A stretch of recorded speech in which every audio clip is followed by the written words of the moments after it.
नमस्कार, मैं अंशराज और एक बार फिर आप देखना शुरू कर चुके हैं WPT न्यूज़ 24। रीवा नगर निगम द्वारा अवैध कॉलोनियों पर की जा रही कार्रवाई अब विवादों के घेरे में आ चुकी है। जी हां, रीवा नगर निगम द्वारा की जा रही अवैध कॉलोनियों पर कार्रवाई। कॉलोनी विकास करने के लिए कुछ बिल्डरों ने नगर निगम प्रशासन और खासकर कमिश्नर पर मनमाने टैक्स की मांग करने का एवं उस टैक्स को देने के लिए दबाव बनाने का आरोप लगाया है। उनका कहना है कि जब उन्होंने कॉलोनी का निर्माण का काम शुरू किया था तब उन्हें टाउन एंड कंट्री प्लानिंग यानी TNCP जैसी अनुमतियों की प्रक्रिया के बारे में स्पष्ट जानकारी नहीं दी गई थी। अब जब निर्माण कार्य काफी हद तक आगे बढ़ चुका है तो अचानक नियमों का हवाला देते हुए कार्रवाई शुरू कर दी गई है, जिससे उन्हें भारी आर्थिक नुकसान उठाना पड़ रहा है। निर्माताओं का यह भी कहना है कि प्रशासन ने ना तो पूर्व में दिशा निर्देश जारी किया था, न ही स्पष्ट प्रक्रियाएं बताई थी, जिससे पूरे सेक्टर में एक असमंजस की स्थिति बन चुकी है। सवाल उठता है कि अगर नगर निगम ने पहले ही स्पष्ट दिशा नहीं दी थी तो अब बिल्डरों के ऊपर दोषी ठहराना या फिर ये जो कार्रवाई की जा रही है ये करना क्या न्याय के अंतर में आता है? वहीं दूसरी ओर नगर निगम प्रशासन का यह भी कहना है कि शहर की सुव्यवस्थित विकास और नागरिकों को मूलभूत सुविधाएं उपलब्ध कराने के लिए अवैध कॉलोनियों पर कार्रवाई आवश्यक है। निर्माण न केवल शहर का नक्शा बिगाड़ते हैं बल्कि आम लोगों की मूलभूत आवश्यकताओं से भी उन्हें वंचित रखते हैं। निगम ने साफ कह दिया है कि आगे भी अनुमति के बिना विकास की गई कॉलोनियों के खिलाफ सख्त से सख्त कार्रवाई की जाएगी। इस पूरे मामले में ठेकेदारों ने क्या क्या कहा, आइए सुनते हैं। आगे ये है कि हम लोगों ने 2003 के आसपास ज़मीन बेची या 90 के बाद, तो 75 डिसमिल ज़मीन बेची, 2 एकड़ 38 डिसमिल का नोटिस आ गया हमको, और 10% छोड़ने की बात करते हैं। उस समय हमने 40 रुपये फुट बेचा था ज़मीन, आज हमको 1400-1500 रुपये फुट की पेनाल्टी आ रही है। तो क्या ये जायज़ है? 23 साल बाद सरकार जागेगी, 23 साल बाद नगर निगम को मतलब ये एहसास हुआ कि मैंने अवैध हुआ है, गलत हुआ है। तो जिनके पास इतना पैसा होता तो वो कॉलोनाइजर का लाइसेंस लेकर के बेचता, ये सब करता।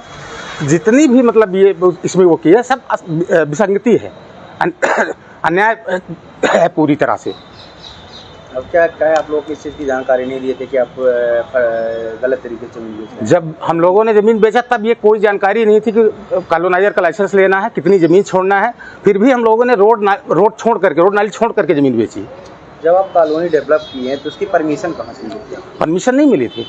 बिना परमिशन के उस समय परमिशन का कोई जानकारी ही नहीं थी। तो नक्शा पास कराने के लिए कुछ भी आप नगर निगम को कोई भी अप्रूवल मिला था आपको? नहीं मिला था उस समय, ऐसा था ही नहीं। हाँ बोलिए। इससे बौखलाए हुए अवैध बिल्डर्स, क्या माने? अवैध बिल्डर्स के बारे में आप पूछ रहे हैं? हम लोग उनका कहना है कि हमसे ज़्यादा पैसा वसूला जा रहा है टैक्स। नहीं, ये शिकायत तो अभी तक मुझे प्राप्त नहीं हुई है कि बिल्डर्स के रूप में है कि कॉलोनीज के लिए। तो कॉलोनाइजर्स का जो शासन का नियम है उसके अकॉर्डिंग ही जो फाइन्स इम्पोज किए हैं वो है।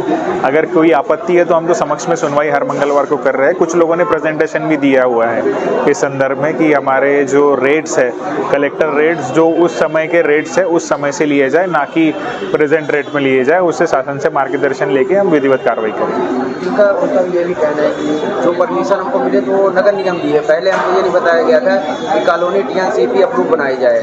96 के बाद ये नियम लागू है और नियम संज्ञान में ना होना, इसके लिए हमने कॉलोनी काट दी। ये कोई एक्सक्यूज लॉ में नहीं होता है कि हमें नियमों का ज्ञान नहीं इसलिए हमने अवैध कॉलोनियाँ काटी हुई है। ये लॉ का सिद्धांत है, तो उसमें हम उनको हमने बता भी दिया है समक्ष की सुनवाई। उन्होंने मतलब जो इस तरह की बात कर रहे हैं तो उनके ऊपर कार्रवाई की जाएगी? जो हाँ बिल्कुल, जो नियमानुसार है वो नियमानुसार हम कराएंगे।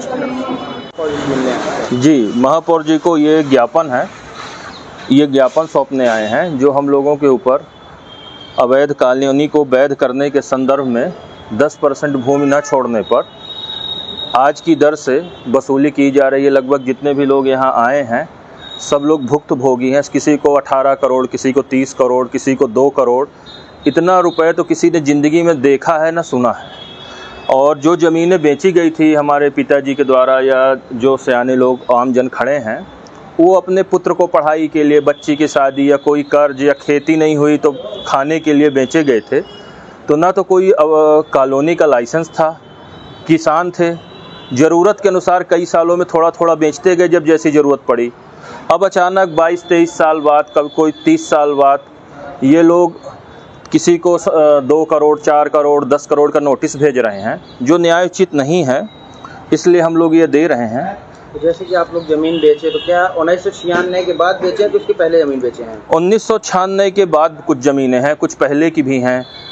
और 2000 जहाँ तक हमें पता है कि 2016 के पहली की बिकी ज़मीनों में ये नियम लागू नहीं होता है, जो हमारी अपने वकील से बातचीत हुई है। जो कमिश्नर का कहना है कि 1996 के बाद की जो ज़मीनें हैं, जो भी प्लॉटिंग हुई, उनके ऊपर इस तरह की कार्रवाई की जा रही है। ठीक बात है। तो कमिश्नर साहब से ये बताना भी चाहिए कि जब 1996 के बाद कॉलोनी का निर्माण किया गया, निर्माण नहीं, लोगों ने कृषि भूमि को प्लाट में टुकड़ों में बेचा, तो इनके द्वारा कोई रोक नहीं लगाई गई। आज अभी भी आप देख रहे हैं कि पूरे रीवा जिला में चारों तरफ अवैध कॉलोनियाँ बन रही हैं, अभी भी कोई रोक नहीं है। जो लोग पुराने 20-30 साल बाद बेच चुके हैं, उनके खिलाफ आप नोटिस भेज रहे हैं। और पहले आज के परिवेश में रोक होनी चाहिए कि अब कोई कॉलोनी ना बने अवैध। आपके द्वारा कभी भी कोई प्रशिक्षण नहीं दिया गया, कोई वर्कशॉप नहीं की गई, कोई नोटिस नहीं दिया गया, कोई आदमी आके बताया नहीं कि ये अवैध है। हमें तो पता ही नहीं कब अवैध हुई कब वैध हुई, कि हमको तो जब नोटिस आया तब हमें पता चला कि हमको उससे पैसा इतना देना है। क्या इस बात से आप सहमत है कि जो अवैध कॉलोनाइजर और नगर निगम प्रशासन दोनों की मिली भगत से ये काम चल रहा है? बिल्कुल। जो इनके कंसल्टेंट हैं, संयुक्त सलाहकार हैं, भाई छानने से अगर प्रोसेस चल रहा तो आप 2025 हो गई, हमें तो कुछ पता ही नहीं है क्या प्रक्रिया चल रही। ना उसका कोई मैप दिया, ना कभी आपने मीटिंग की, ना कभी नोटिस आया, ना कभी हम भास्कर जागरण पढ़ते तो हमें सुनने को मिला। बस सीधे आप ये आपके पास अवैध कॉलोनी काटने का परमिशन, वो रजिस्ट्रेशन कुछ ऐसा आपका? हमारे पास कुछ भी नहीं है।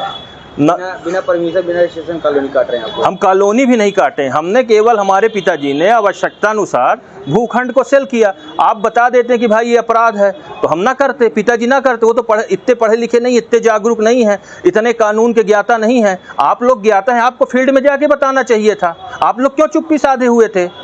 क्या मानते हैं लापरवाही किसकी मानते हैं? ये सीधी नगर निगम के अधिकारियों की, कर्मचारियों की लापरवाही है।